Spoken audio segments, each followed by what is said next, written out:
Bueno, buenas tardes a todos, dándole gracias al Señor por permitirnos nuevamente el día de hoy estar reunidos como una familia espiritual para recibir de su palabra, para compartir la Santa Cena, para estar un tiempo en esa familia espiritual que el Señor nos ha dado y que aún hoy podemos y tenemos la oportunidad de congregarnos y estar juntos en comunión.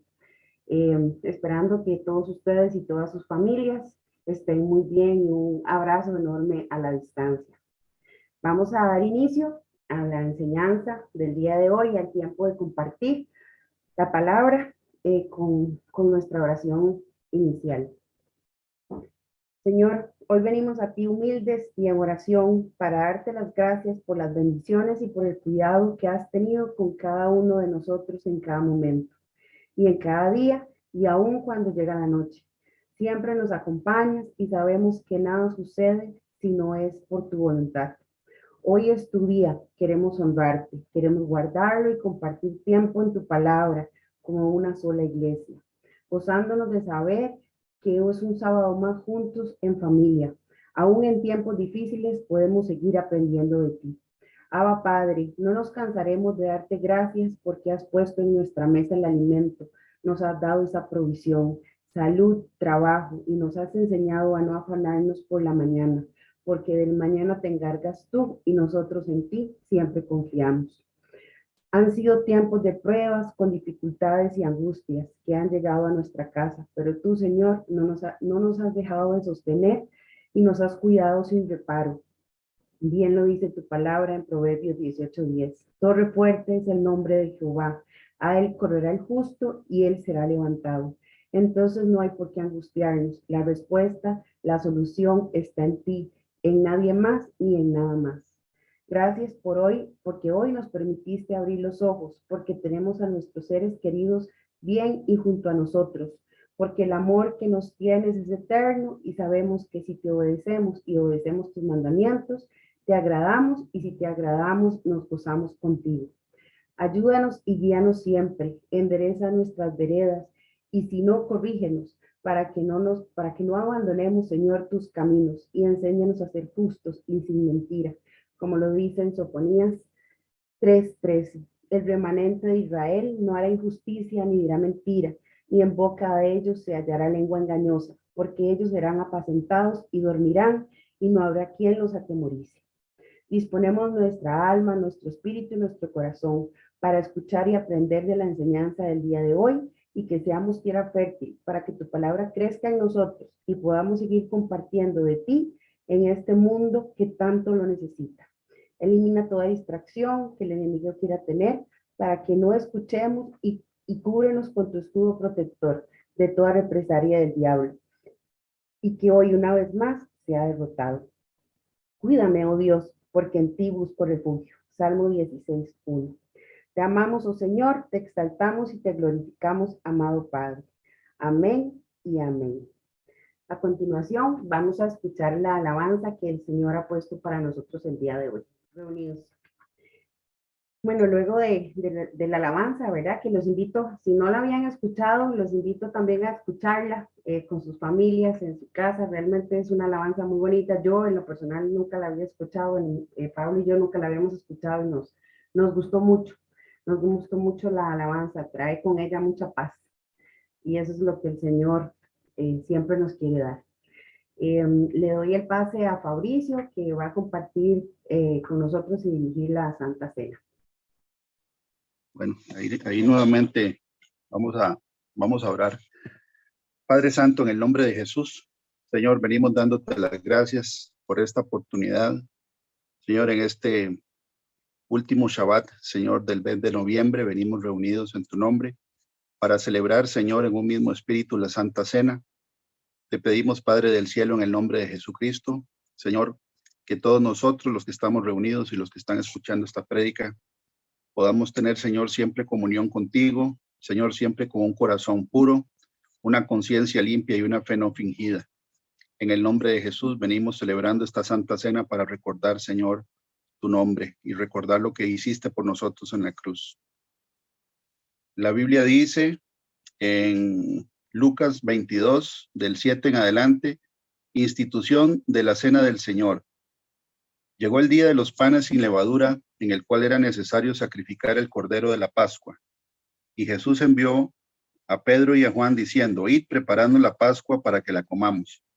Ellos le dijeron, ¿dónde quieres que la preparemos? Y él les dijo, he aquí al entrar en la ciudad os saldrá al encuentro un hombre que lleva un cántaro de agua. Seguidle hasta la casa donde entrare. Y decida al padre de familia de esa casa, el maestro te dice, ¿dónde está el aposento donde he de comer la Pascua con mis discípulos? Entonces él os mostrará un gran aposento alto ya dispuesto. Preparad allí. Fueron pues y hallaron como les había dicho y prepararon la Pascua. Cuando era la hora, se sentó a la mesa y con él los apóstoles y les dijo, cuánto he deseado comer con vosotros esta Pascua antes de que padezca, porque os digo que no la comeré más hasta que se cumpla en el reino de Dios. Y habiendo tomado la copa, dio gracias y dijo, tomad esto y repartidlo entre vosotros, porque os digo que no beberé más del fruto de la vid hasta que el reino de Dios venga. Y tomó el pan y dio gracias y lo partió y les dio diciendo, esto es mi cuerpo que por vosotros es dado, hacer esto en memoria de mí. De igual manera, después que hubo cenado, tomó la copa diciendo, esta copa es el nuevo pacto en mi sangre, que por vosotros se derrama. Mas he aquí la mano del que me entrega está conmigo en la mesa. A la venida, a la verdad, el Hijo del Hombre va, según lo que está determinado, pero hay de aquel hombre por quien es entregado. Entonces ellos comenzaron a discutir entre sí quién de ellos sería el que había de hacer esto. Luego, el apóstol Pablo, en 1 Corintios 11, del 27 en adelante, advierte acerca de tomar la cena indignamente. De manera que cualquiera que comiera este pan o bebiera esta copa del Señor indignamente, será culpado del cuerpo y de la sangre del Señor. Por tanto, pruébese cada uno a sí mismo y coma así del pan y beba de la copa. Porque el que come y bebe indignamente sin discernir el cuerpo del Señor, juicio come y bebe para sí. Por lo cual hay muchos enfermos y debilitados entre vosotros y muchos duermen. Si pues nos examinásemos a nosotros mismos, no seríamos juzgados. Mas siendo juzgados somos castigados por el Señor para que no seamos condenados con el mundo. Así que, hermanos míos, cuando os reunís a comer, esperaos unos a otros. Si alguno tuviere hambre, coma en su casa para que no os reunáis para juicio. Las demás cosas las pondré en orden cuando yo fuere. Del versículo 23 al 26, el apóstol dice que él recibió la institución de la cena del Señor, la recibió por órdenes de Jesús para que nosotros la celebremos. Dice, porque yo recibí del Señor lo que también os he enseñado, que el Señor Jesús la noche que fue entregado tomó pan y habiendo dado gracias lo partió y dijo, tomad, comed, esto es mi cuerpo que por vosotros es partido. Hacer esto en memoria de mí.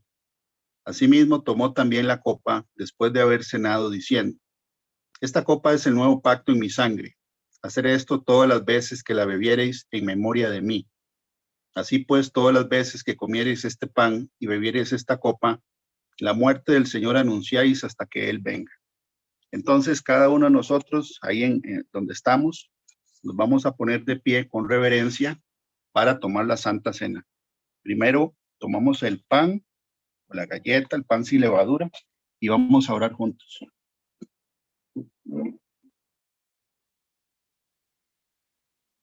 Padre Santo, en el nombre de Jesús, te damos las gracias, Padre del cielo, por esta oportunidad de estar, Señor, nuevamente reunidos en tu nombre.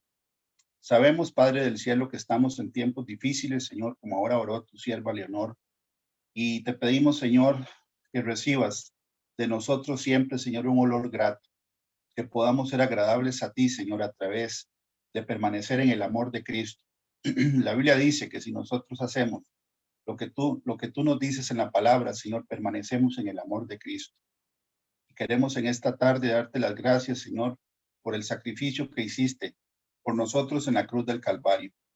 La Biblia dice, Señor, que a través, Señor, de la crucifixión de tu cuerpo, se abrió el velo, Señor, el camino vivo, dice la Escritura, para el lugar santísimo. Y así tenemos acceso nosotros a presentarnos delante del trono de tu gracia, Señor, como dice la Escritura, para alcanzar misericordia y hallar gracia para el oportuno socorro. En esta tarde venimos celebrando la Santa Cena en memoria de ti, porque la Escritura lo dice, Señor, que todas las veces que comiéramos este pan y bebiéramos de esta copa, la muerte del Señor anunciamos hasta que tú vengas por nosotros. En este momento te damos las gracias, Señor, bendecimos esto que es representación del cuerpo de Cristo, Señor, tu cuerpo que entregaste por nosotros. Lo bendecimos y lo santificamos en tu nombre. Te pedimos perdón por todo pecado, toda rebelión, toda iniquidad, toda palabra ociosa que haya salido de nuestra boca. Te pedimos perdón también por emociones desordenadas y malos pensamientos. Si hemos tenido angustia, temor, incredulidad, falta de fe, si hemos murmurado, Señor, o hemos dicho cosas que no te han agradado, te pedimos perdón, Señor Jesús. La Biblia dice que tú eres fiel, Señor, para perdonarnos y limpiarnos de toda maldad si nosotros confesamos los pecados. Y te pedimos perdón, Señor, en esta tarde, antes de tomar la Santa Cena. En este momento, Señor, te damos las gracias nuevamente y comemos este pan en memoria de ti. Amén.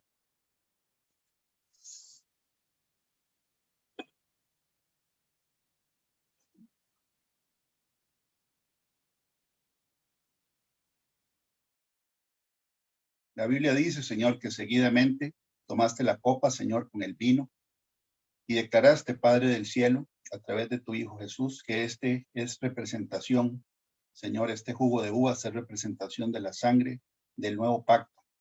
La sangre, Señor, que derramaste para que nosotros fuéramos, Señor, redimidos de la condenación del pecado, porque la Biblia dice en Romanos 3, Señor, que por cuanto todos pecaron y todos están destituidos de la gloria de Dios, tenía que venir, Señor, Dios mismo en la carne a pagar por nosotros la deuda que cada uno de nosotros, Señor, tenía contigo. Gracias, Señor Jesús, por ese sacrificio. Te pedimos que nos ayudes a ser valientes, Señor, como tú lo eres. Señor, que nos ayudes a ser constantes, que nos ayudes, Señor, a ser perseverantes, porque la Biblia dice que el que persevere hasta el final, ese será salvo. Te pedimos que nos ayudes en el día a día, Señor, para que podamos caminar siempre, Señor, en santidad, integridad, rectitud y obediencia, y poder dar testimonio a las personas que no tienen la esperanza, Señor, en Cristo Jesús. Ayúdanos a predicar tu palabra a los que no te conocen, Señor. En esta tarde levantamos, Señor, la copa, el vasito, Señor, donde está este jugo de uvas que representa la sangre, Señor, que derramaste por nosotros. Y queremos decirte que anhelamos, Señor, tener esta cena contigo, Señor, en las bodas del Cordero. Como dice la Escritura, el Espíritu y la esposa dicen ven. Bendecimos y santificamos, Señor, este jugo de uvas y lo hacemos, Señor, y lo tomamos en memoria de ti. Amén.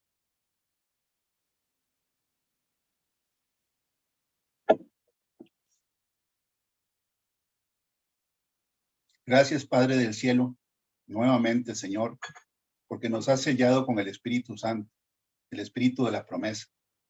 Te pedimos que el Espíritu Santo que vive y opera en nosotros se active siempre y esté activo a través de la comunión, la lectura de la palabra, a través de la adoración, Señor, a través de la predicación, porque la Biblia dice que para esto fue que tú nos escogiste a nosotros, para que llevemos fruto y nuestro fruto permanezca.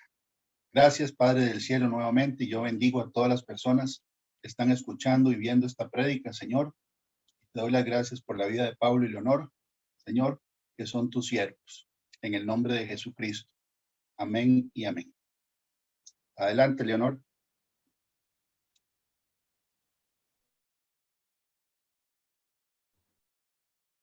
Muchas gracias, Fabricio. Muchas gracias al Señor, ¿verdad? Por permitirnos disfrutar de su Santa Cena, ponernos a cuentas con Él, poder reflexionar, pedirle perdón, agradecerle, conmemorarlo a Él y saber que pronto vendrá por este remanente, por este pueblo que tanto lo clama y que tanto desea estar con Él. Gracias al Señor por eso.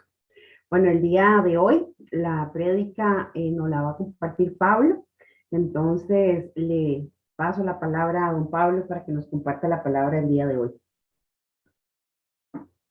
Bueno, buenas tardes. Voy a centrarme aquí un momentito.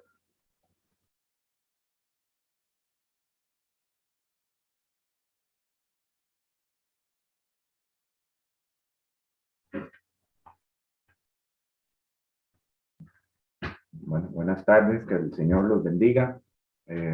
Espero que me escuchen bien. Si no me escuchan bien, me lo hacen saber, por favor.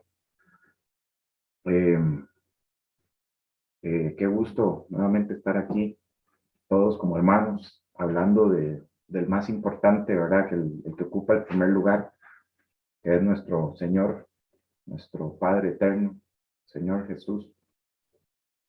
Y bueno, vamos a orar primero para poner en sus manos el mensaje del día de hoy. Padre Celestial, Padre bueno, Padre Santo, muchas gracias, Señor, por este momento.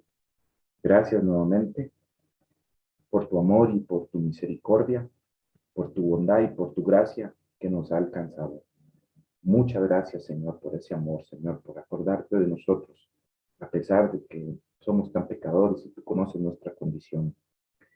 Venimos delante de ti, Señor, reconociendo que no hay otro Dios, que eres el Dios vivo y verdadero, el gran yo soy, que eres el creador de todo lo visible y lo invisible, y que nosotros, Señor, reconocemos en nuestro corazón para justicia, Señor, de que tú eres nuestro creador, y confesamos con nuestra boca para salvación de que tú eres el Mesías, el Hijo de Dios. Gracias nuevamente y te pedimos que te quedes aquí con nosotros en este momento, Señor. Cancelamos toda obra del mal, toda interferencia durante el mensaje, y te damos a ti solamente la honra y la gloria. Y nuevamente, Señor, gracias por morir por nosotros en la cruz, por pagar un precio tan alto con tu sangre preciosa, Señor. Un precio muy alto. Valemos mucho para ti, Señor. Aunque el enemigo nos diga que nosotros no valemos nada, para ti valemos mucho por el precio que tú pagaste. Muchas gracias nuevamente, Padre eterno. En el nombre de tu Hijo amado Jesús. Amén.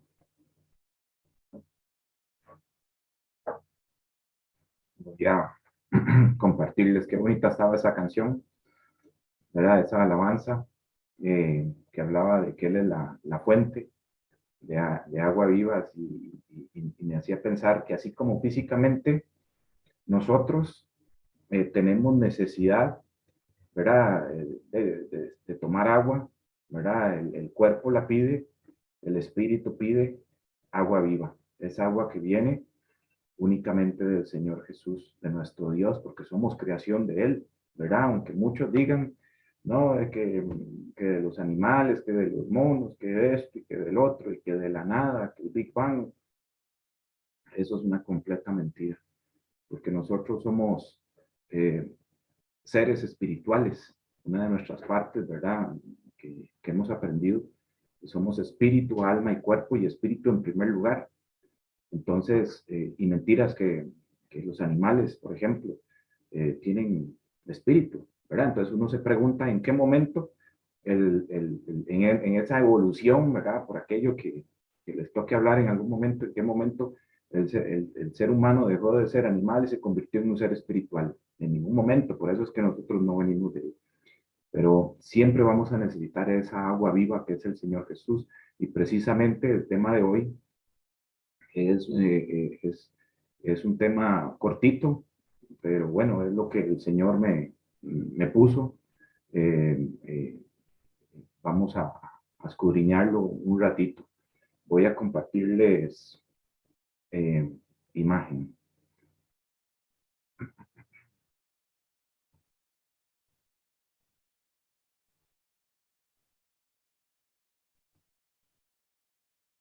Bueno, igualmente voy a apagar la cámara para dar una mejor cobertura. Si se empieza a cortar, por favor me lo hacen saber. Bueno, dentro de la palabra, el mensajito de que el Señor me puso, pues vamos a arrancar con Ezequiel 47. Este capítulo, Ezequiel 47, me acuerdo muy bien, hace unos años cuando empecé a conocer genuinamente del Señor, porque yo únicamente oía, ¿verdad? Pero de alguna manera no lo interiorizaba o estaba muy resistente.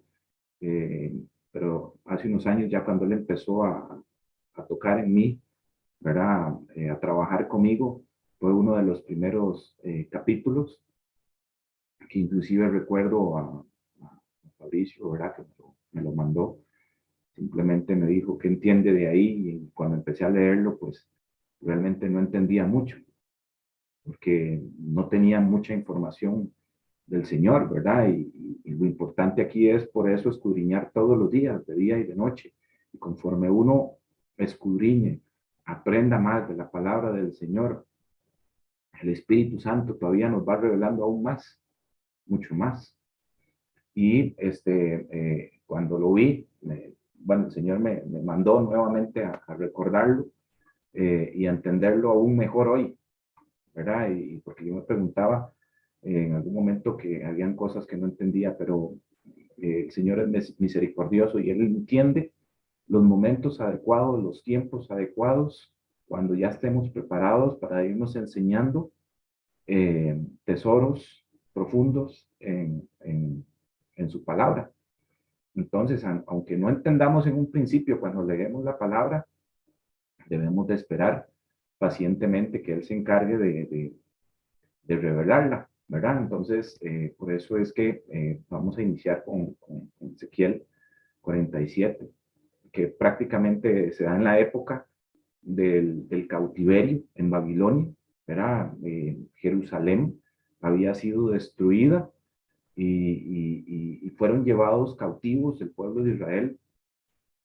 Y bueno, en el momento en que se da este capítulo, han pasado aproximadamente 25 años en Babilonia, ¿verdad? Y sabemos que la profecía eran 70 años de cautiverio. Faltaban 45 años más, según la profecía de Jeremías. Ellos fueron llevados en cautiverio por desobedientes, por abandonar los mandamientos del Señor y volverse idólatras. Esto se dio años después de la división de las tribus de Israel. No sé si recuerdan que se dividió en el reino del norte y en el reino de Israel. Se dividieron las tribus. El reino del norte fue invadido y capturado por, creo que eran los asirios, y Babilonia se encargó del reino de Israel. El reino del norte fue dispersado por todo el mundo y no se volvieron a formar. El reino de Israel se mantuvo, pero en Babilonia, y luego regresaron a Jerusalén, ¿verdad? Entonces, durante ese proceso, ellos ya tenían 25 años, les faltaban 45 años, pero el Señor siempre en su misericordia, ¿verdad? Que se acuerda de nosotros, les envía un mensaje a los cautivos. Imagínense, ¿verdad? Estas personas que están ya decayendo, desesperados, en situación de cautiverio, lejos de su hogar, sus hogares destruidos, castigados por sus desobediencias, pero el Señor les envía palabra de aliento por medio del profeta Ezequiel, ¿verdad? Una visión, para los que no lo han leído, pues lo vamos a leer un poquito, pero ojalá se puedan sacar tiempo para leerlo. Una visión de un templo, de una nueva casa, ¿verdad? Que será construida o que ya está construida cuando los cautivos de Israel pues regresen. Y con esta visión el Señor le revela detalles, ¿verdad? De aquella nueva vida, le revela un nuevo pacto, tal como está en Jeremías 31, como lo hemos visto pues anteriormente. Ok. En la visión de Ezequiel también les da pues la imagen de un río, ¿verdad? Y bueno, y vamos a empezar a aprender. Esta visión va más allá, trasciende, no es exactamente lo que sucedió cuando se construye el segundo templo, ¿verdad? Estamos hablando de otro templo, un templo eterno. Pero también es parte de la primera venida del Señor Jesús, ¿verdad? Para la era de este segundo templo en que ellos construyeron después de estar en Babilonia. Y esta visión también es para la eternidad, es una visión muy simbólica de Ezequiel. Y en el centro de esta linda visión, ¿verdad? Está un río pues que trae salvación y que trae vida. Entonces, el tema de hoy son las aguas de ese río, ¿verdad? Ese río que da salvación y vida eterna, es colocado en la tierra para salvarnos nuevamente, para salvar a Israel y a todas las naciones, ¿verdad? Entonces, al leer el pasaje de Ezequiel, ¿verdad? Principalmente en los versículos 1 y 2, encontramos algunas características en él, ¿verdad? Por ejemplo, estos versículos encontramos la procedencia de este río. Encontramos la procedencia de este río. Inclusive más adelante, a partir del 3 al 6, encontramos la profundidad del río. Y más adelante, ¿verdad? Encontramos la utilidad de estas aguas, ¿verdad? Que es en los versículos 7 y 12. Entonces, vamos a leer a partir del primero hasta el 2, que dice: me hizo volver luego a la entrada de la casa, y he aquí aguas que salían de debajo del umbral de la casa hacia el oriente. Ezequiel está en la visión en un templo, porque la fachada de la casa estaba al oriente, y las aguas descendían de debajo del templo, hacia el lado derecho de la casa, al sur del altar. Y es muy interesante aquí porque dice el lado derecho. Y me sacó por el camino de la puerta del norte y me hizo dar la vuelta por el camino exterior, fuera de la puerta, al camino de la que mira al oriente. Y ve que las aguas salían del lado derecho, ¿verdad? Y otra vez lo vuelve a repetir, del lado derecho. Es sumamente interesante y eso me llama la atención, porque, bueno, primero esa es la procedencia del agua. Sale debajo del templo de Dios y hacia el lado derecho, ¿verdad? Decía que me llama mucho la atención varios detalles aquí. Debajo del templo también me llama la atención y hacia el sur del altar. Pero antes, del lado derecho, el Señor le dijo a Jesús: siéntate a mi derecha, ¿verdad? Entonces, si viene escrito acá, son detalles que debemos de considerar. El otro era debajo del templo y al sur del altar, ¿verdad? Entonces, como mencionamos, el río procede del templo de Dios. Lo que indica es que es un misterio. Este río sale de Dios, de su decreto eterno, ¿verdad? Y voy a cambiar aquí. Dice aquí, habíamos aprendido las distintas partes del tabernáculo, ¿verdad? Con Fabricio. Y en este versículo dice que este río sale al sur del altar. Y lo que uno encuentra al sur del altar es el altar de bronce. Si lo vemos en el tabernáculo que hizo Moisés, ¿verdad? Lo encontramos al sur. Entonces, esta visión está haciendo referencia indudablemente al Señor Jesús, que también es sacrificado en ese altar, ¿verdad? Entonces, es interesante ese paralelismo de la escritura. Muy bien. Entonces, insisto, al decir al sur del altar, ¿verdad? Me lleva a pensar en esa posición del altar de los holocaustos, ¿verdad? Donde mencionábamos, sacrifican el cordero y ya sabemos que el cordero, ¿quién es? El Señor Jesús, ¿verdad? Entonces, siéntate a mi derecha, hacia el sur, debajo del templo, salen esas aguas de vida. Porque el Señor Jesús cuando salió, Él salió hacia la tierra, ¿verdad? Él salió del templo eterno, ¿verdad? Entonces, indudablemente ese cordero era tipología del sacrificio del Señor Jesús. Muy bien. Me llama mucho la atención que este río, pues es un símbolo también de la bondad de Dios, de su salvación, de su generosidad, de su abundancia y también de su paz y de su felicidad, ¿verdad? Que nuestro Padre Eterno va a dar al hombre o a la humanidad, a la raza humana por medio de este río, de estas aguas vivas de sanidad, ¿verdad?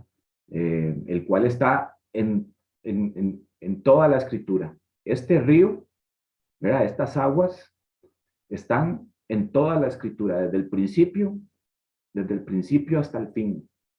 Si nosotros leemos Génesis, que ahora lo estaba escudriñando en Génesis 2, el 2, vamos a ver, permítame para verlo aquí porque me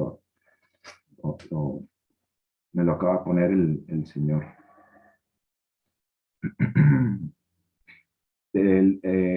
Génesis 2:10. Y salía de Edén un río para regar el huerto, y de allí se repartía en 4 brazos. Esto es otro interesante. Eran 4 brazos. Si el Señor lo pone es por algo. Pero el de la visión de Ezequiel solamente tenía 2 brazos. Esto es interesante. En el Génesis, cuando no había pecado, cuando todo estaba bien, era perfecto, ese río tenía 4 brazos y regaba pero en la visión de Ezequiel 47, que nos habla de que va a venir el Mesías, ¿verdad? Con el simbolismo, solamente tiene 2 brazos. Y dice, y el nombre de uno de esos brazos era Pisón. Este es el que rodea toda la tierra de Avila, donde hay oro. Y el oro de aquella tierra es bueno. Hay allí también Bedelio y Ónice. El nombre del segundo río es Gijón. Este es el que rodea toda la tierra de Cus. Y el nombre del tercer río es Hidekel. Este es el que va al oriente de Asiria. Y el cuarto río es el Éufrates. ¿Verdad? Es muy interesante. Entonces, está en toda la escritura, la simbología de este río del principio. Así como de principio a fin nos habla del Señor Jesús, ¿verdad? Este simbolismo de él también, ¿verdad? Entonces son cosas muy interesantes. Está en los Salmos, ¿verdad? Como el Salmo 46:4 que dice, del río de sus corrientes alegran la ciudad de Dios. Es del mismo río que está hablando, que surge de la ciudad de Dios. El santuario de las moradas del Altísimo. Oigan ustedes, ¿verdad? Inclusive lo encontramos en Apocalipsis 22, en el último capítulo de la Biblia. Y dice después, cuando él hace todo nuevo, ¿verdad? Después me mostró un río limpio de agua de vida, se lo mostró a Juan, resplandeciente como cristal que salía del trono de Dios y del Cordero. ¿Verdad? Entonces esa visión de Ezequiel 47 también está, del Antiguo Testamento también está presente en Apocalipsis. Y no solamente en los salmos, está en los profetas mayores y está en los profetas menores. Lo vemos también en Joel 3, lo vemos en Zacarías 13, ¿verdad? Entonces, definitivamente va a estar sobre toda la faz de la tierra, por así decirlo, ¿verdad? Y en la tierra nueva y en el cielo nuevo, como nos enseña Apocalipsis. Por todo lado está este río, ¿verdad? Porque sale de Dios, su procedencia es de Dios. ¿Verdad? Dios manifestando, como decíamos, su bondad sobre toda la faz de la tierra. Esta es la procedencia del río que nos menciona aquí en los primeros capítulos, Ezequiel, ¿verdad? Luego viene la profundidad, ¿verdad? la profundidad del río. Vamos a ver. Dice a partir del 3. Y salió el varón hacia el oriente llevando un cordel en su mano y midió 1000 codos y me hizo pasar por las aguas hasta los tobillos. ¿Verdad? Entonces, él se llevó a Ezequiel para hacerlo pasar por ese río. Pero es muy interesante porque primero dice que hasta los tobillos, o sea, por encimita apenas, ¿verdad? Luego dice que me dio otros 1000 y me hizo pasar por las aguas hasta las rodillas. O sea, después de 1000 ya no eran los tobillos, sino vamos hasta las rodillas. 1000 codos son como 500 metros, ¿verdad? Aproximadamente. Pues cada 1000 iba cambiando de nivel. Eso esto también es sumamente interesante. Luego dice, midió luego otros 1000 y me hizo pasar por las aguas hasta los lomos, hasta la cintura. Midió otros 1000 y era ya un río que no podía pasar, porque las aguas habían crecido a manera que el río no se podía pasar sino nadando o a nado. Y me dijo, ¿has visto, hijo de hombre? ¿Verdad? Entonces, en estos versículos, del 3 al 6, nos muestra que hay 4 niveles de profundidad en estas aguas. ¿Verdad? Vamos a volver aquí. 4 niveles de profundidad. Aquí aquí puse 3, pero bueno, aquí falta el de la cintura, pero hay 4 niveles de profundidad, ¿verdad? Y aparecen, curiosamente, en un espacio muy corto, ¿verdad? Como mencionábamos, de los tobillos a las rodillas, 1000 o 500 metros. Bueno, luego las rodillas a los lomos o a la cintura, 1000 codos. Y así va apareciendo. Entonces la distancia es muy corta entre nivel y otro, ¿verdad? Que es tan solo 1000 codos. Vemos cómo Dios, ¿verdad?, establece la profundidad del río y hace que progresivamente su siervo Ezequiel y nosotros, ¿verdad?, se sumerja en él. Esto significa, ¿verdad?, que su pueblo, que nosotros recibiremos bondades, muchas bondades que fluyen a través de este río, de una forma muy progresiva, conforme vamos entrando a mayor profundidad. Para nadie es un secreto, ¿verdad?, que la Biblia nos habla de mostrarnos tesoros escondidos, piedras preciosas, haciendo referencia a su palabra, secretos escondidos, ¿verdad? Entonces, para nadie definitivamente es un secreto que las piedras preciosas, viéndolo en nuestra realidad, ¿verdad?, humana, están en las profundidades, que los tesoros están en las profundidades, ¿verdad? Entonces, que si estamos a un nivel de los tobillos, hablando ya de la visión, a un nivel de los tobillos en el río de Dios, apenas estamos empezando. Y debemos esforzarnos para avanzar al siguiente nivel, en las profundidades de su palabra, ¿verdad? Los niveles de profundidad van a depender de nuestra hambre por su palabra, definitivamente. Van a depender de nuestra hambre por su palabra, de lo que hacemos el día a día, ¿verdad? Al menos en mi caso, yo quiero aprender más y quiero aprender más todos los días, porque su palabra me llena, ¿verdad? Yo sigo con problemas, sigo con dificultades, he tenido tristezas, pero ya no es lo mismo, porque no es lo mismo sin Él que con Él, ¿verdad? Y su palabra es la que nos da esa fortaleza para poder seguir.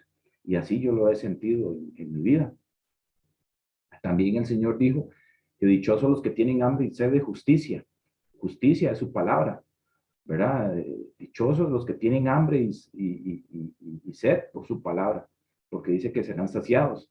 Entonces, creo que ya lo habíamos mencionado, si nuestra hambre es poquita, será saciada a ese tamaño. Pero si es enorme nuestra hambre por Él, también va a ser saciada, no importa el tamaño.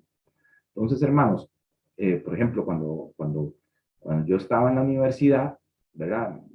Recuerdo muy bien que leía libros de filosofía, me gustaba mucho en aquel tiempo, porque era como un conocimiento meramente humano, pero era lo que conocía, que Aristóteles, que Sócrates, que Kant, que San Agustín, y me gustaba porque adquiría un conocimiento, pero era un conocimiento hueco, ¿verdad? Que se quedaba en la superficialidad de mi pensamiento y solo me servía para que orgullosamente mencionarlo ante otros. Leía unos libros de Deepak Chopra, que libros de autoayuda, que Anthony de Melo, pero no sucedía absolutamente nada en mi vida. Más bien, no me funcionaban.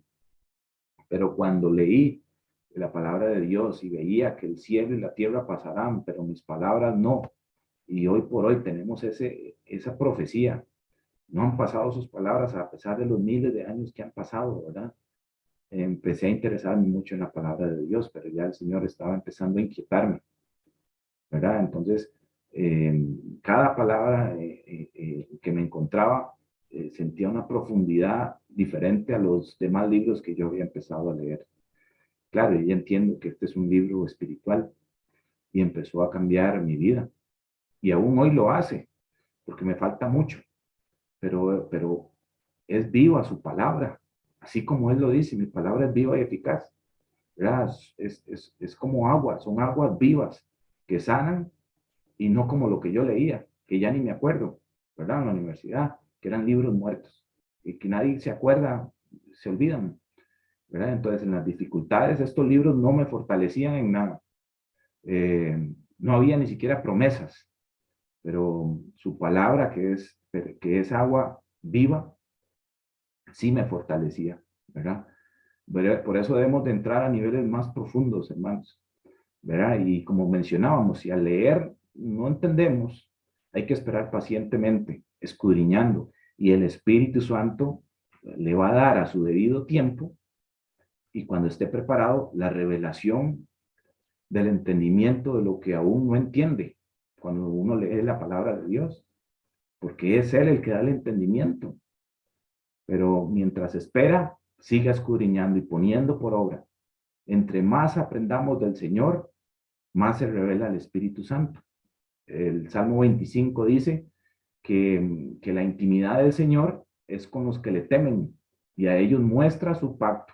Qué interesante, a ellos muestra su pacto, pero es con los que le temen. O sea que si no hay temor, no llega la sabiduría. Su intimidad es con los que le temen, ¿verdad? Entonces, hay que seguir creyendo y recordar que creer no es como lo pensamos muchas veces, tal vez aquí en nuestra parte occidental, porque también tenemos que entender, tener conocimiento de cómo era la parte oriental, ¿verdad? En esas épocas. Entonces, creer no es como lo pensamos muchas veces, que uno dice, sí, yo creo, pero es solamente un tema como mental, que uno lo dice, sí, sí, yo creo, igual que los demonios, creen y tiemblan. Pero creer, cuando uno lo empieza a revisar, la palabra como tal, y Fabricio nos lo ha mencionado, es confiar y obedecer. Creer es confiar y obedecer, ¿verdad? Y obedecer es hacer lo que el Señor Jesús dice que debemos de hacer, poner por obra, ¿verdad? Así un ejemplo que tal vez se queda muy, muy corto, pero tal vez nos pueda ilustrar un poquito mejor. Yo puedo creer mentalmente que esa silla aguanta mi peso. Listo. Y hasta ahí. Pero creer no es un tema meramente mental. Creer es ir a tocar la silla, probarla, sentarse, usarla y validar si efectivamente soporta el peso al sentarse, ¿verdad? Entonces es hacer, es poner por obra, confiar y obedecer, ¿verdad? Entonces, como digo, es un ejemplo que tal vez se queda muy corto, pero espero que me logren entender. Entonces, volviendo al tema inicial, estábamos en la profundidad del río y sus niveles. Decíamos que recibimos por medio del río, ¿verdad? Su bondad, su misericordia, su salvación como pueblo. Con ese río que fluye, trayendo sanidad. Es como dice el libro de Juan, ¿verdad? Que recibiremos gracia sobre gracia. cuando vamos avanzando de niveles, ¿verdad? Es como estar en el mar, ¿verdad? Que pega una ola y luego viene otra más grande. Gracia sobre gracia. Gracia cada vez más grande, ¿verdad? La forma en cómo presenta el pasaje, ¿verdad? Los niveles, nos habla también de la madurez espiritual. El pueblo de Dios recibirá madurez. Entonces, no es hasta los tobillos, sino que hay que meterse de lleno en la palabra de Dios. Cuando estamos en los tobillos es como niños, y conforme vamos creciendo ya no vamos recibiendo leche, sino alimento sólido, ¿verdad? Entonces, Dios nos va dando madurez, vamos a recibir mayor santificación de una forma progresiva con cada nivel en esas aguas. Muy bien. El versículo 6 y 7, ¿verdad? Con el 12, nos va a mostrar la utilidad de ese río. Vimos la procedencia, vimos la profundidad y vamos a ver la utilidad de ese río, y está en esos versículos, ¿verdad? Y dice que ahorita lo leemos, pero parte de lo que dice que el que coma de las hojas de los árboles que están alrededor de ese río, ¿verdad? Será sanado de su mal. Este sí es un verdadero alimento, y es el único fruto que produce saciedad y plenitud, y ya lo vamos a leer. Entonces, así es la palabra, ¿verdad? Y Jesús, ¿qué es? El verbo. Es la palabra viva, es el agua viva, porque así nos enseña el pasaje. Vamos a ver. Dice, vamos a ver. Y volviendo, 6 y 7, después me llevó y me hizo volver por la ribera del río. Y volviendo yo, vi que en la ribera del río había muchísimos árboles, y a uno y a otro lado. Y me dijo, estas aguas salen de la región del oriente y descienden al Arabá y entran en el mar, y entradas en el mar recibirán sanidad, ¿verdad? Es muy bonito. Y el 12 dice, y junto al río, en la ribera del uno al otro lado, crecerá toda clase de árboles frutales. Sus hojas nunca caerán ni faltará su fruto. A su tiempo madurará, porque sus aguas salen del santuario, y su fruto será para comer y su hoja medicina, ¿verdad? Entonces este río, ahí está la parte de la utilidad. Y este río no solo produce árboles que dan medicina y sanidad, como lo acabamos de leer, sino que también puede entrar en un desierto y dar vida a ese desierto, ¿verdad? Y tal es su poder de bendición y sanación, imagínense, ¿verdad? Que ahí mismo en el 8 dice, estas aguas salen de la región del oriente y descenderán al Arabá. Arabá es un desierto. Y si lo vemos, ¿verdad? Y si lo vemos así, el mundo entero prácticamente es un desierto. Y lo hemos visto espiritualmente lleno de muertos y de esqueletos sin vida, sin vida en Jesús, ¿verdad? Entonces, cuando estas aguas entran en este desierto de muerte espiritual, los muertos reviven y el desierto se convierte en un hermoso jardín, ¿verdad? Si físicamente hoy podemos verlo en la naturaleza, imagínense a nivel espiritual, ¿verdad? Es un oasis en medio del desierto. Cada persona que decide tomar de estas aguas de vida, que es la palabra del Señor, que es el Señor Jesús, ¿verdad? Si es una persona que genuinamente ha sido transformada por la palabra del Señor Jesús, un paraíso frutal y hermoso, porque también tenemos que dar fruto, ¿verdad? Estas aguas no solamente da vida a árboles, transforma desiertos, como mencionamos, sino que también tiene una acción muy poderosa sobre las aguas del mar, y ahí lo dice en el siguiente versículo, en el versículo 8, que dice, y entrarán en el mar, y entradas en el mar recibirán sanidad las aguas. Imagínense, el río que entra al mar y las aguas de estos mares reciben sanidad, ¿verdad? Entonces las aguas de este río es sumamente poderosa. Ya dijimos, es el Señor Jesús, su palabra, que cuando entra al mar le da vida a absolutamente todo.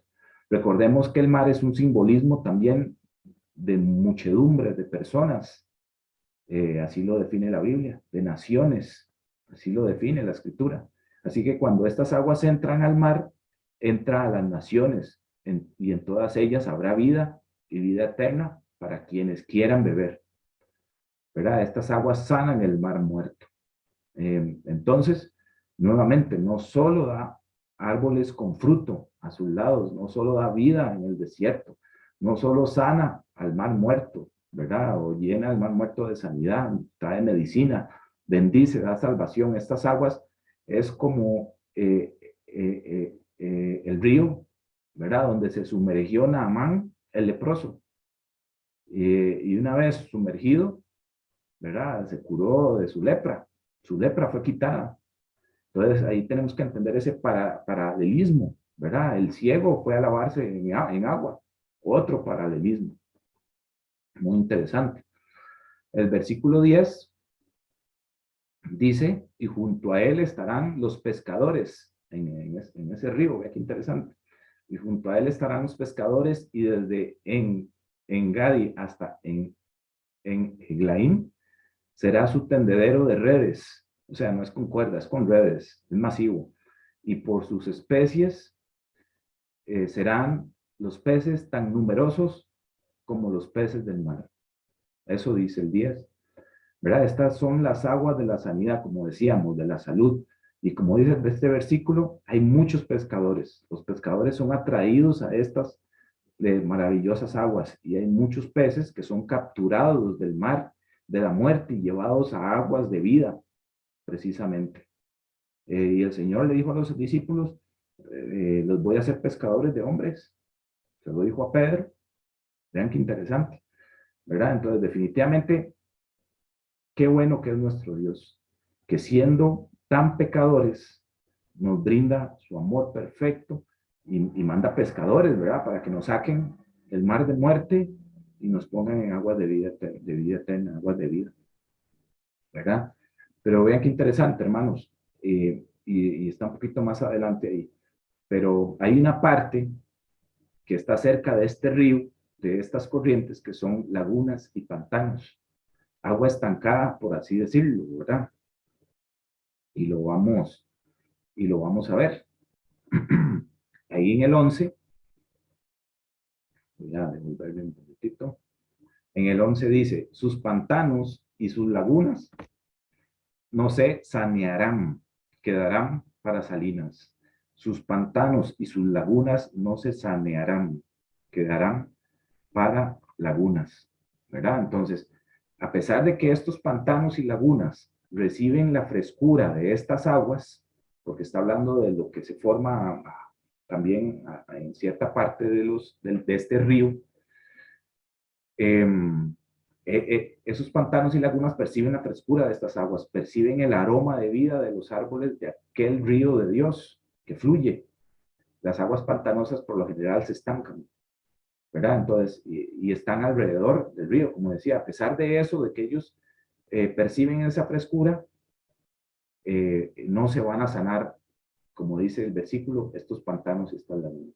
Podemos decir que muchas personas o iglesias no quieren darse cuenta de que están en doctrinas de muerte, a pesar de que dicen que siguen a Jesús, ¿verdad? A pesar de que están a un ladito del río, hay una parte que no se va a sanar. Vean qué interesante, ¿verdad? Entonces, están en doctrinas de muerte a pesar de que dice que siguen al Señor Jesús, pero no hacen lo que Él dice. Llevan una doctrina light, le quitan a las escrituras, no aceptan la validez de los mandamientos, ¿verdad? Quien me ama guarda mis mandamientos, se atreven a quitar el Antiguo Testamento, celebran fiestas paganas, solo llaman a las personas por un tema de dinero, tema de prosperidad, aún así dicen seguir a Jesús y su palabra, ¿verdad? Pero realmente no es así. Siguen mandamientos prácticamente de hombres que les dicen, que les dicen a otros en ciertos pasajes, esto ya pasó, esto ya no es, entonces empiezan a seguir a esa persona que dice esto. No, eso ya no, es esto. Eso es legalismo, seguir mandamientos de hombres. Legalismo no es seguir los mandamientos de Dios, no, es seguir mandamientos de hombres. Entonces le quitan a la palabra para que los demás hagan lo que ellos dicen, pensando que tienen razón. Esto, como les mencionaba, es el legalismo. Entonces, a pesar de percibir la frescura del río, de sus aguas de vida, se mantienen a un lado como aguas estancadas, sin agua, y dice la Biblia que solo quedarán para salinas, o sea, prácticamente para nada van a servir. ¿Verdad? Algunos recibirán sanidad, otros no, ¿verdad? Y nótese, ¿verdad? Que son personas que van a iglesias, ¿verdad? Estar en la iglesia no es una garantía de salvación. Así es. Recordemos que Él viene por un remanente, un grupito pequeño. Estar en la iglesia no es una garantía de salvación. Es la fe, la obediencia para poner por obra, ¿verdad? Entonces, todos los días a leer y a meditar su palabra, hermanos, como le dijo el Señor a Josué, meditarás de día y de noche en este libro. ¿Verdad? Muchos verán esas aguas, verán ese río fluir, verán sus sanidades, percibirán sus aromas, pero nunca dejarán de ser pantanos y nunca serán sanados. Se engañarán a sí mismos, que con solo percibir es suficiente. No es así. Hay que meterse en las profundidades de aquel río. No es cuestión nada más de percibir, pero muchos están en esa parte. Que creen que ya con solo ir a la iglesia o ya con leer un versículo, listo, pero no hay una aplicación en su vida, ¿verdad? Entonces, sin duda estas aguas del río traerán vida a muchos y para otros, muchos más, no será así, será para juicio. Y eso es parte del por qué vino el Señor Jesús con una espada de división de vida y una espada de muerte. Entonces, hermanos, esta visión de Ezequiel va más allá y toca nuestros días hasta el fin. El Señor Jesús es esa fuente de vida. Él es la palabra hecha carne, como lo hemos mencionado. Su palabra son torrentes de agua viva. Y obedecer lo que Él nos dice es sumergirse poco a poco en sus aguas que tienen su origen en Dios mismo. ¿Verdad? Entonces, hoy por hoy su palabra está en todo el mundo y disponible y su sangre preciosa para aquellos que desean y tienen hambre y sed de justicia. Su palabra definitivamente es vida, hermanos. Quedarnos inmóviles, sin escudriñar ni meditar, es como aguas pantanosas. Prácticamente es eso, ¿verdad? Su palabra, agua viva, viene del altar de Dios directamente. Es el mismo Señor Jesús. Y es muy interesante porque el Señor usa algunos simbolismos. Él dice, yo soy el pan, ¿verdad? El pan de vida. Yo soy la luz del mundo. Yo soy el agua de vida. Entonces él va usando diferentes simbolismos que también están en el santuario. Definitivamente su palabra está llegando a todas las naciones y lo estamos viendo, ¿verdad? Él se cerciora de que todos escuchen de él, ¿verdad? Antes de que venga el día del Señor. Y naciones le dijimos que era el mar, ¿verdad? El que se sumerja en su palabra será salvado. El que lo use para pescar podrá sacar, el que use ese río, ¿verdad? Para pescar podrá sacar muchos peces muertos para llevarlos a aguas de vida. El que coma sus hojas, hablando de los árboles, será sanado, dice ahí el versículo. El que coma de su fruto será saciado y tendrá vida eterna. Y mire que dice que será saciado, o sea, no va a volver a sentir hambre. Es sumamente interesante, ¿verdad? El Señor Jesús, decíamos, palabra hecha carne, y así dice la Biblia, es el origen, es el caudal de este río, ¿verdad? En Juan 7, 38 dice, en el último y gran día de la fiesta, Jesús se puso en pie y alzó su voz diciendo, si alguno tiene sed, venga a mí y beba. Ahí está. Él es el agua de vida. El que cree en mí, como dice la Escritura, de su interior correrán ríos de agua viva. Y es la misma figura, ¿verdad? Del templo salía ríos de agua viva. Entonces nosotros somos templo del Espíritu Santo, ¿verdad? Y él dice que el que cree en mí, de su interior correrán ríos de agua viva. Qué bonito. Entonces, hermanos, este río definitivamente está dentro de nosotros, mediante el Espíritu Santo, ¿verdad? Por nuestros frutos, por nuestra obediencia a Dios y sus mandamientos. Una vez que decidimos ponerlo a Él como el Señor de nuestras vidas, porque si nosotros decimos, Señor, ahora cuando hacemos la oración decimos que ahora Él es el Señor de nuestras vidas, pues lo más lógico es que entonces hagamos lo que el Señor dice, aquel al que le estamos sirviendo. Pero hemos visto, ¿verdad? Muchos casos donde dicen, ahora sos el Señor de mi vida, pero no. Cuando decidimos que Él es el Señor de nuestra vida, debemos de empezar a caminar diferente. Si decimos que Él es el Señor de nuestra vida, hacemos lo que el Señor nos mande hacer, lo que a Él le agrada. No lo que nosotros pensemos que a Él le agrada, no, lo que Él dice que nosotros tenemos que hacer, a la manera de Él, no a la manera de nosotros. Entonces, cuando lo aceptamos a Él como Señor, definitivamente, cuando hacemos esa oración de aceptación, es necesario que hagamos lo que Él dice y no sigamos haciendo cosas que a Él no le agradan, entonces no tiene sentido.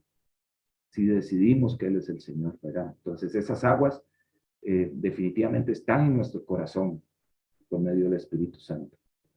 Y también es nuestra obligación hacerla fluir a todas las naciones, a las personas, ser pescadores, los pescadores que habla en la visión de Ezequiel, ¿verdad? Su palabra nos enseña a proceder como Jesús.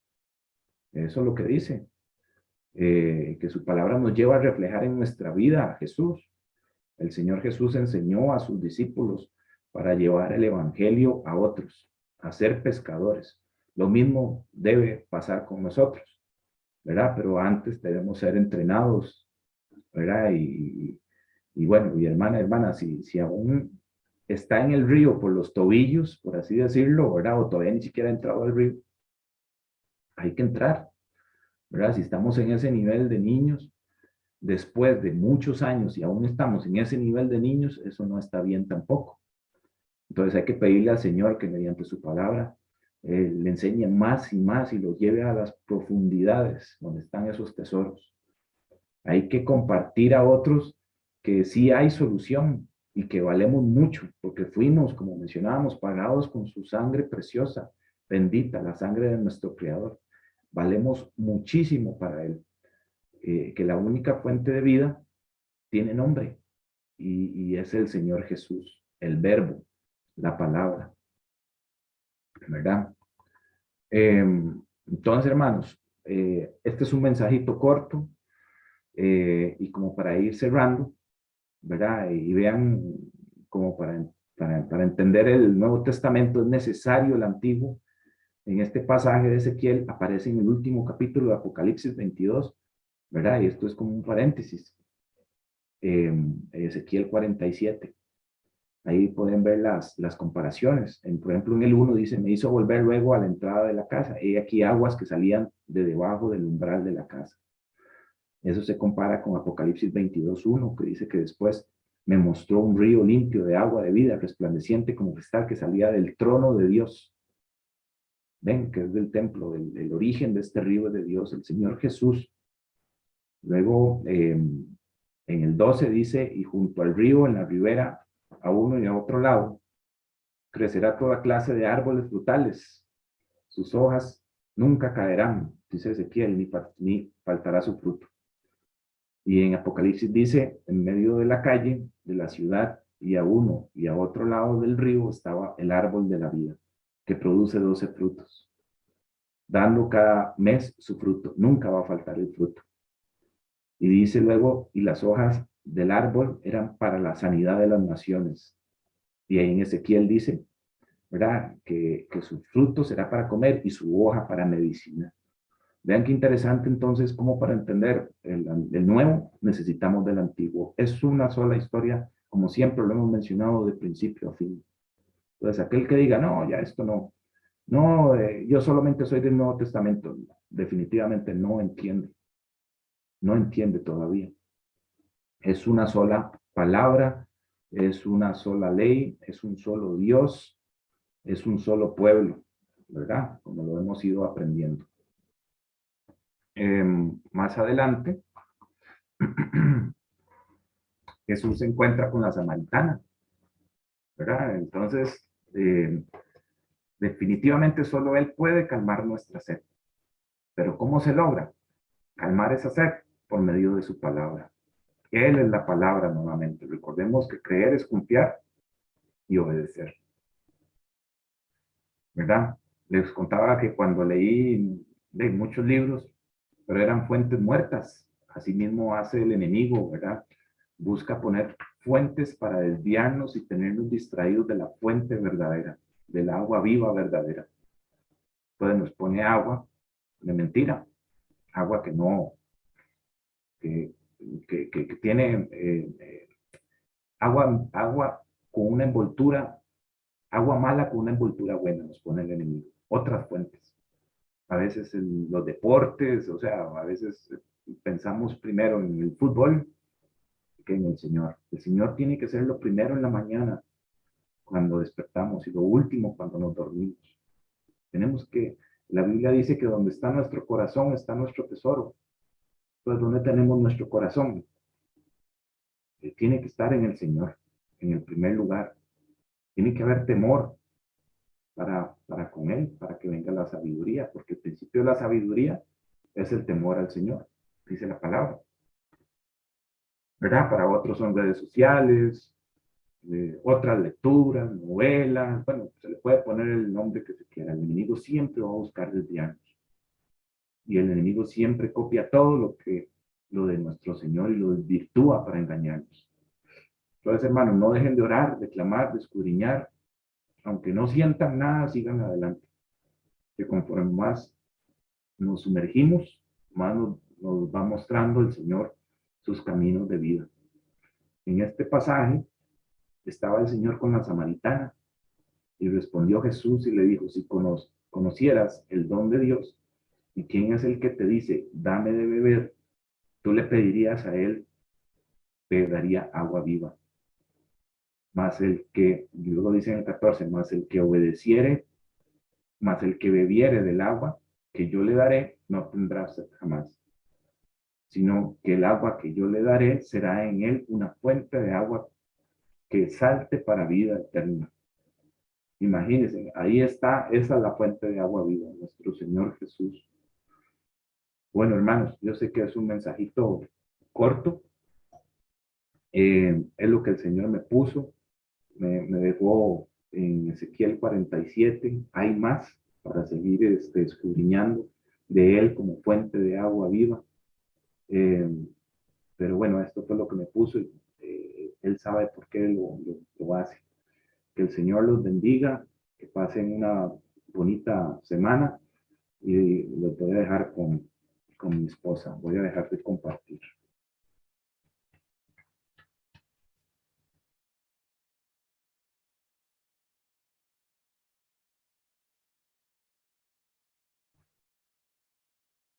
Bueno, no sé si... Bueno, dándole gracias al Señor por este tiempo y por esta palabra que el Señor nos pone el día de hoy. Esta enseñanza definitivamente no podemos ni debemos perder esta fuente verdadera, esta fuente de agua viva. No podemos desperdiciarla. El Señor nos la ha puesto en las manos y no podemos desperdiciarla. Es una bendición hoy contar con la fuente de agua viva que es el Señor Jesús, definitivamente. Vamos a a hacer la oración de cierre, pero quería decirles que como al Señor no le gusta nada a medias, y Él es perfecto y le gusta que todo lo hagamos bien, y en especial cuando son cosas para Él, como hace un rato, cuando estábamos iniciando la prédica, hubo una interrupción y la alabanza no la pudimos terminar. El Señor nos manda a terminar la enseñanza del día de hoy, alabándole con la enseñanza que Él había escogido para hoy. Entonces vamos a hacer la oración de cierre y luego de la oración vamos a terminar alabando al Señor para que no se desconecten y todos podamos compartir esa alabanza completa y darle la gloria y la honra a Él, definitivamente. Antes de compartir la oración de cierre, quiero decirles que el Señor me puso hoy a compartirles el capítulo 3 de Sofonías. Realmente les debo decir que era un libro que yo no había profundizado, muy nuevo para mí. Sofonías es un libro pequeño, consta de 3 capítulos, pero al leerlo y al profundizarlo, me di cuenta que es un pequeño, gran resumen de lo que estamos viviendo y de las promesas del Señor. No solamente de lo que estamos viviendo, porque lo que estamos viendo y estamos viviendo es el resultado del pecado de este mundo, sino porque también el Señor en esos 3 capítulos habla de su redención y habla del remanente, y ese remanente que nosotros estamos luchando todos los días por ser, para que cuando Él venga nos podamos ir con Él. Entonces, de igual manera, los invito que cuando tengan un tiempito con la familia puedan compartir el libro de Sofonías, que realmente encierra mucho de lo que Él nos ha venido enseñando durante todo este tiempo. El pecado de Jerusalén y su redención. Ay de la ciudad rebelde y contaminada y opresora. No escuchó la voz ni recibió la corrección. No confió en Jehová. No se acercó a su Dios. Sus príncipes en medio de ella son leones rugientes, sus jueces lobos nocturnos que no dejan hueso para la mañana. Sus profetas son livianos, hombres prevaricadores. Sus sacerdotes contaminaron el santuario, falsearon la ley. Jehová en medio de ella es justo, no habrá iniquidad. De la mañana sacará a la luz su juicio, nunca faltará, pero el perverso no conoce la venganza. Hice destruir naciones, sus habitaciones están asoladas. Hice desiertas sus calles hasta no quedar quien pase. Sus ciudades están asoladas hasta no quedar hombre, hasta no quedar habitante. Dije, ciertamente me temerá, recibirá corrección y no será destruida su morada, según todo aquello por lo cual la castigué. Mas ellos se apresuraron a corromper todos sus hechos. Por tanto, esperadme, dice Jehová, hasta el día que me levante para juzgaros, porque mi determinación es reunir las naciones, juntar los reinos, para derramar sobre ellos mi enojo. Todo el ardor de mi ira, por el fuego de mi celo, será consumida toda la tierra.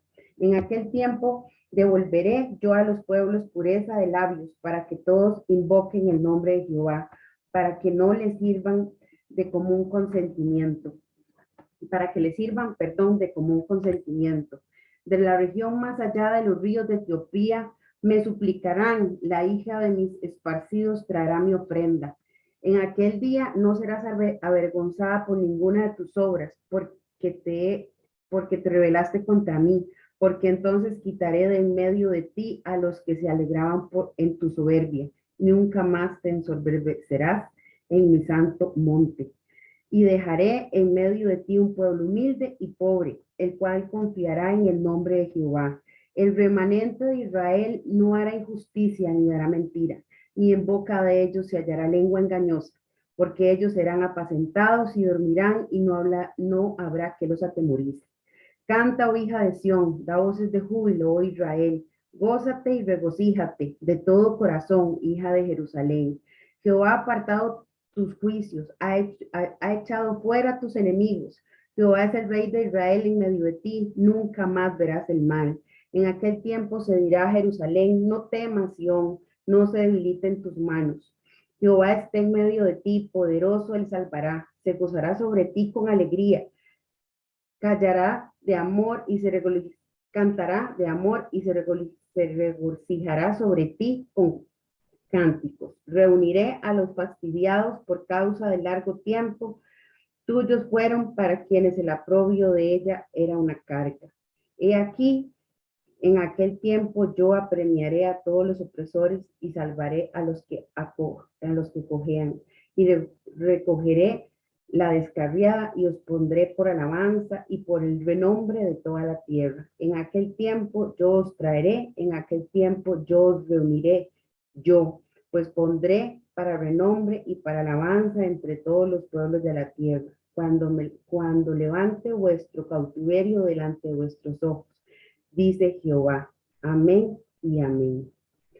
Gracias, Señor. Gracias, Padre Dios Todopoderoso, te damos, Señor, por este tiempo. Gracias, Señor, por tu palabra. Gracias, Señor, por tus enseñanzas. Gracias por lo que hoy viniste a darnos y a enseñarnos y a compartirnos, Padre. Gracias, Padre Dios Todopoderoso, porque sigues cuidando de nosotros, porque eres un Padre amoroso, tierno, nos adviertes, nos aconsejas y nos guías, Señor, porque nunca nos abandonas y nos sostienes de tu mano. Gracias, Padre, porque hoy has estado con nosotros, porque nos has acompañado, Señor, y nos has abrazado y nos has dado de tu amor. Porque este tiempo, Señor, hemos sentido tu paz, Señor, porque no nos abandonas, Padre. Gracias, Señor, te pedimos, Padre, por esta semana que está a punto de iniciar y por esta semana que acaba de terminar, te damos gracias. Y por esta que inicia, Señor, te pedimos que toda la semana, que cada día, que cada hora, que cada minuto, que cada segundo, Señor, estés con nosotros, los ponemos en tus manos, Señor. No queremos nuestra guía, queremos tu sabiduría, tu inteligencia, tu discernimiento en cada acción que vayamos a hacer, desde abrir nuestros ojos hasta cerrarlos, Señor. Que seas tú el que guíe cada cosa que hagamos, que seamos diligentes, Señor, que tu diligencia sea la que nos acompañe y que tu gozo, Señor, a pesar de las cosas que podamos ver, oír, escuchar, Señor, no lo podamos perder. Gracias por este tiempo, gracias por cuidarnos tanto, Señor, gracias porque no nos dejas. Eternamente te damos gracias, Padre eterno. Te amamos, Padre del cielo y Padre de la tierra. Gracias por estar aquí, Señor, y por no dejarnos solos, Señor. Infinitas gracias, Padre. Amén y amén.